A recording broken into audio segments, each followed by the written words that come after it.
লাহিড়ী বাবার আশ্রম ব্যান্ডেলের অনতিদূরে অবস্থিত। একদিনের ছুটি কাটানোর জন্য ব্যান্ডেল একটি আদর্শ জায়গা, যেখানে সকালে এবং বিকেলের দিকে 2 থেকে 3 ঘন্টা কাটানো যেতে পারে লাহিড়ী বাবার আশ্রমে। চোখ ধাঁধানো মন্দির আর মনোরম পরিবেশ আপনাকে মুগ্ধ করবেই, কথা দিলাম। আধ্যাত্মিকতা, বিনোদন, রোমাঞ্চকর অনুভূতির সাথে ধর্মীয় সম্প্রীতি এখানে মিলেমিশে একাকার হয়ে গেছে। সব ধর্মের মানুষের অবারিত প্রবেশদ্বার এই লাহিড়ী বাবার আশ্রম। কাছেই আছে গায়ত্রী দেবীর আশ্রম। সেই গায়ত্রী আশ্রম ঘুরে যখন এখানে পৌঁছালাম তখন বিকেল 4টে বেজে গেছে। মন্দিরের গেট খোলে বিকেলের দিকে 4টের সময়। সকালেও গেট খোলা থাকে, প্রসাদ পাওয়া যায়। আসুন তবে লাহিড়ী বাবার আশ্রমের গল্প বলি একেবারে প্রথম থেকে। গায়ত্রী দেবীর আশ্রম ঘুরে আবার টোটো চেপে চলেছি লাহিড়ী বাবার আশ্রমে। গ্রামীণ পরিবেশ, মেঠো পথ, এখানে গাড়ি পার্কিংয়ের ব্যবস্থা আছে। পাশে কিছু মনোহারীর দোকান ও খাবারের দোকানও রয়েছে।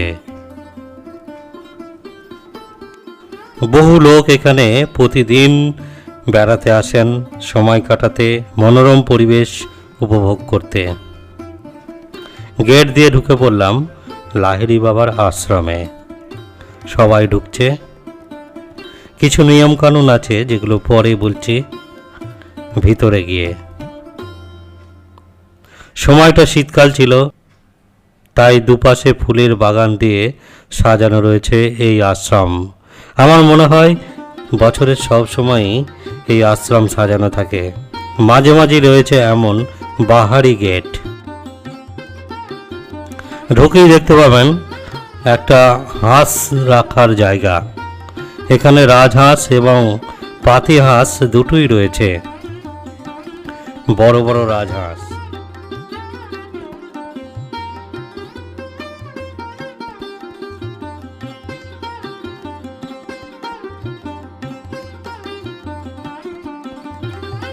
দেখুন কেমন ফুলের বাহার চারিদিকে, গোলাপের বাগান, গাঁধার বাগান, আরও কত কি। এখানে এলে সত্যি আশ্চর্য লাগবে, এত ফুল।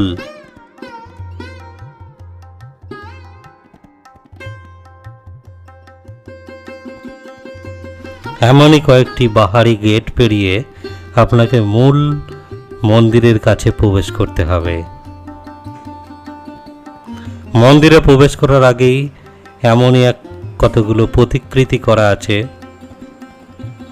এখানে দেবী দুর্গাকে চতুর্দোলায় বহন করে নিয়ে যাচ্ছে বেয়ারারা।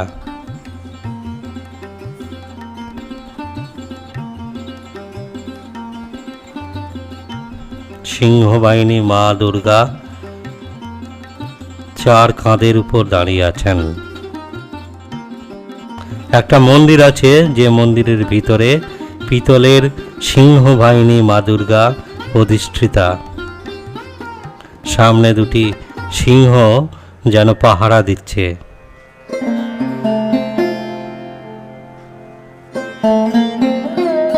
কি অপূর্ব পিতলের তৈরি এই মূর্তি।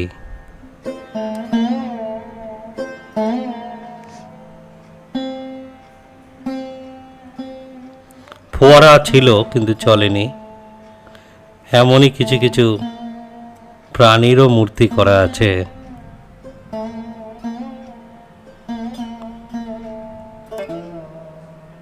এখানে জুতো রেখে যেতে হয়। জুতো রাখার জন্য কোনো পয়সা লাগে না, কিন্তু একটা টোকেন দেবে, সেই টোকেনটা সঙ্গে রাখতে হবে জুতো ফেরত নিতে গেলে। অন্নভোগেরও ব্যবস্থা আছে এখানে। লেখা আছে জুতো খুলিয়া প্রবেশ করিবেন।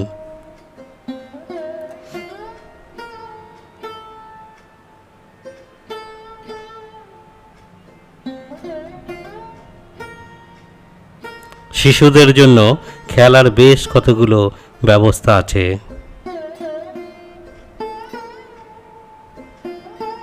শিশুদের এই পার্কের পাশ দিয়ে মূল মন্দিরের প্রবেশের জায়গা।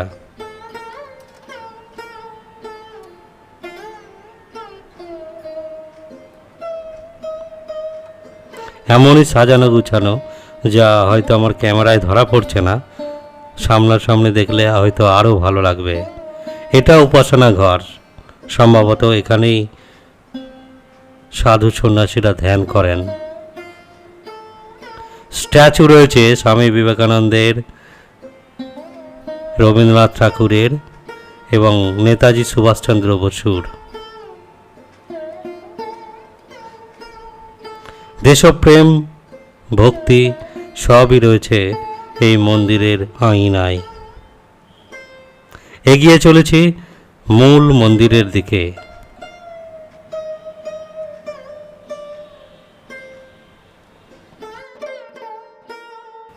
এটাই মূল মন্দির, অনেকটা দূর থেকে দেখাচ্ছি এখন। মন্দিরে প্রবেশ করার আগে একটা রথ রয়েছে, যেটা মহাভারতের একটা দৃশ্যকে এখানে চিত্রিত করা আছে। মহাভারতের কুরুক্ষেত্রের যুদ্ধে যেখানে শ্রীকৃষ্ণ সারথি আর অর্জুন কুরুক্ষেত্রের সেই যুদ্ধে রত, ধনুক হাতে অর্জুন আর সারথি শ্রীকৃষ্ণ।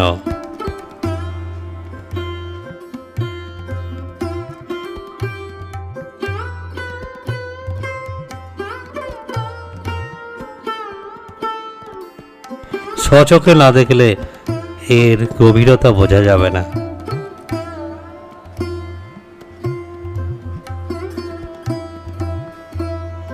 কুরুক্ষেত্রের যুদ্ধের প্রেক্ষাপট এটাই। 4টে ঘোড়ায় রথ টানছে, শ্রীকৃষ্ণ সারথি, রথে চেপে আছেন অর্জুন যুদ্ধরত অবস্থায়। মূল মন্দির সামনে থেকে দেখতে এমনটাই।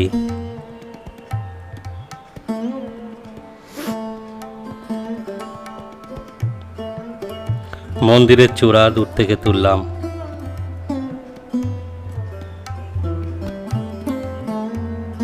এখানে ধূপ ও মোমবাতি পাওয়া যায়।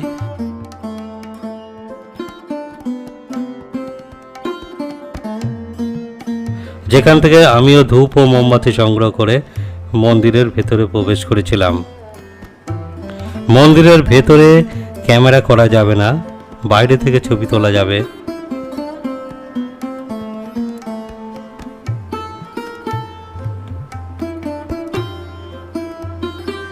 ধূপ আর মোমবাতি। মন্দিরের দুধারেই দুটো ছোট ছোট মন্দির আছে।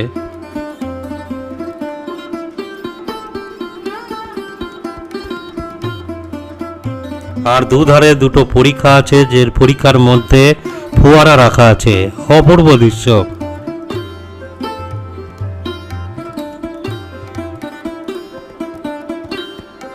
এই মন্দিরটি মাতাজির মন্দির। মন্দিরে তালা দেওয়া।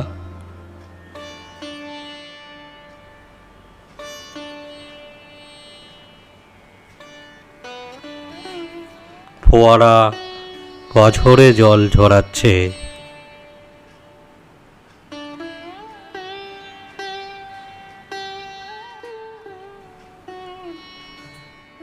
তুলসী মচ্ছপ।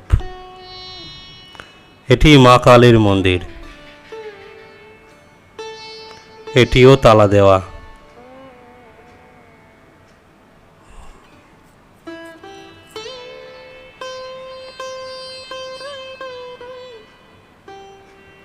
ভিতরে ক্যামেরা করতে দেবে না, তাই যেটুকু দেখানোর সেটা বাইরে থেকেই দেখাচ্ছে। এরপর ক্যামেরা বন্ধ করে ভিতরে প্রবেশ করব।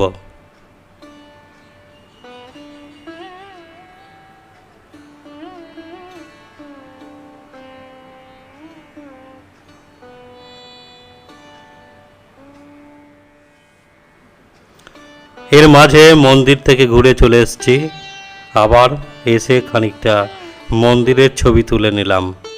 ধূপ আর মোমবাতি যেটা কিনেছিলাম এবার নির্দিষ্ট জায়গায় সেটি রেখে দেব। বহু মানুষ এখানে ধূপ এবং মোমবাতি দিয়ে গেছে। এবার চলে যাচ্ছি একদম বাইরেতে। মন্দিরের ভিতরেই রয়েছে দোকান। এখান থেকে উপাসনার বই সংগ্রহ করা যায়।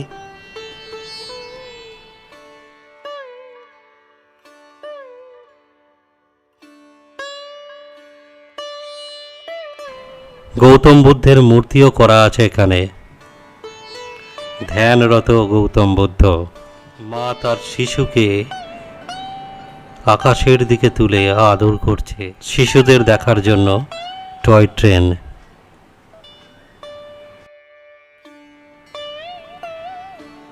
চলেছি মন্দিরের আরেকটি অংশে।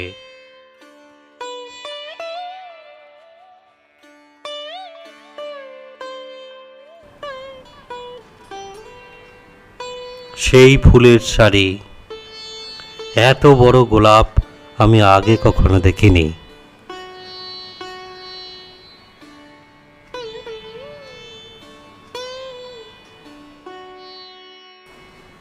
দেখুন কত বড় গোলাপ, ডালিয়াতে তখনও ফুল আসেনি।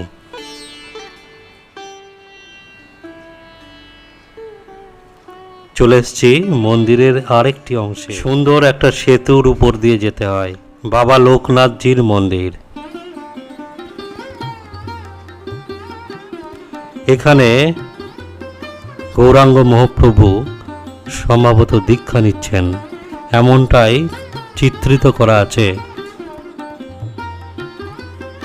এখানে যীশু খ্রিস্টের প্রতিকৃতি করা আছে। লাহিড়ী বাবার আশ্রম সব ধর্মের মানুষের জন্য অবারিত দ্বার। এই সেই মুসলিমদের জন্য উপাসনা স্থান।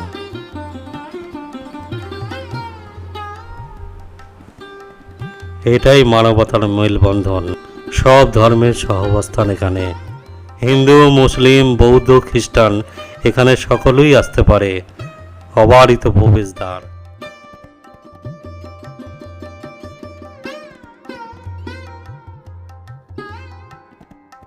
এখানে বিষ্ণু অবতারের একটা কাহিনী ধরা হয়েছে।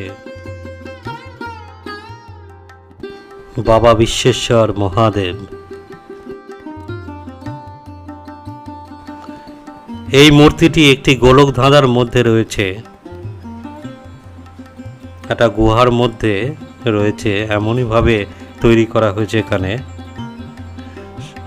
সেই গুহার মধ্যে আমি ঘুরবো, সেই অংশটাও দেখাবো।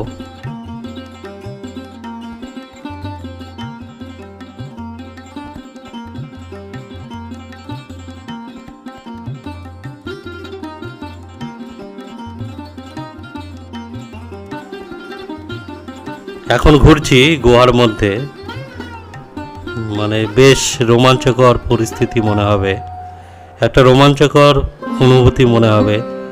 আর দেওয়ালে চিত্রিত করা হয়েছে বিভিন্ন জিনিস, অর্থাৎ দেয়াল চিত্রও রয়েছে, যেটা গুহা চিত্র, তারই এক প্রতিরূপ।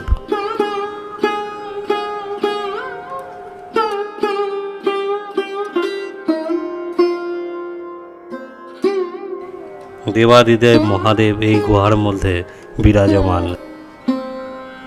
এই ছিল লাহিড়ী বাবার আশ্রমের গল্প। দেবানন্দপুরের গল্প শোনাবো আগামী ভিডিওতে। ততক্ষণে নমস্কার।